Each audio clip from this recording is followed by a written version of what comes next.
I'm going to show you how to make scones the ANDYFOOD way. First, I want to show you how to measure flour. A lot of people will take the cup and they go to the bin and they fill the flour and they do some version of this. And that would be wrong. I'm going to get more flour than I want.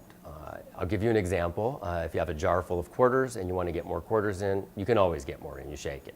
So I end up with about 2 extra tablespoons per cup when I do the shake, which is a really dry whatever it is I'm making. So the way that you measure flour, I actually keep a chopstick in the bin because the bin moves around too, but stir it first and then overfill the cup and level it off. And that's how you measure flour and light fluffy things.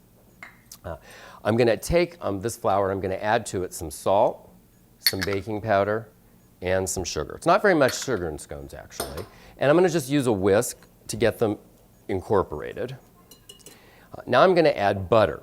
Cold butter, and cold is actually key. So I usually dice it up and put it in the refrigerator to re-chill. Toss it real quickly so that they're coated in flour, and now I'm going to basically, while my fingers are under the flour, kind of squeeze the butter, almost like you're trying to turn it into little cornflakes. And I want to do that until I don't have any more big lumps left, but I want to see chunks of butter. I always tell people that if when you're doing this, you're having doubt about whether or not you've done it enough, you have. I'd rather have bigger lumps than real small ones. The bigger the lumps, the more flakes I get, the tender and more delicate the scones. So, and by doing it under the flour, the butter is just immediately coated with more and more and more flour, so I get smaller and smaller pieces of flour without having slimy hands. And I'm done. Okay? Whatever I'm adding for flavor, I add now. So in this case, it's cranberries, dried cranberries, but you could use nuts or you could use cheese. Just give it a quick toss.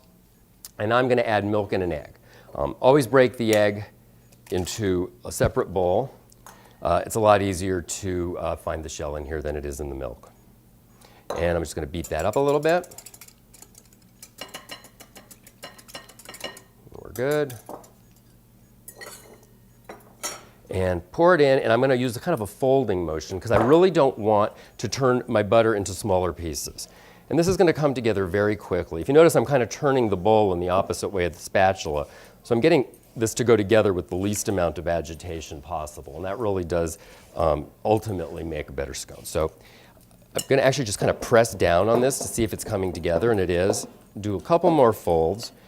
At this point, this dough is what I call ratty dough. And I'm going to use my hands and just kind of press it in a couple of times and turn it out. So most people, when they see this, they go, oh my God, you haven't kneaded that at all, and that's actually what I want. I'm just going to kind of fold it on top of itself and press down, and for scones, that's kneading. But it's really very quick. The messier looking the dough, the flakier and more tender your scones are going to be. Now I'm going to just take this and have one more tool, cut it in half, and form that into a disc. I can take those extra chunks and put them in there. Do that with the other side. And at this point, my scones are ready to bake. Put them on a baking sheet. I like parchment, keeps them from sticking. I usually look at them, it's not so much of a big deal if they're the same size in circle, but they should be about the same thickness. And I'm going to take my bench knife and cut them into sixths. You can do quarters, you can do eighths. And put them in a 425-degree oven for 12 to 15 minutes, depending on the kind of pan you're using and how high or low they are in the oven. But that's it. That's all you need to do to make scones. And our scones are ready. They're looking very nice. Here they are. If you'd like the recipe, you can go to andyfood.com to the recipes page. You can see they just pull apart. See all those nice flakes in there? That's from those butter lumps. Makes them really, really good.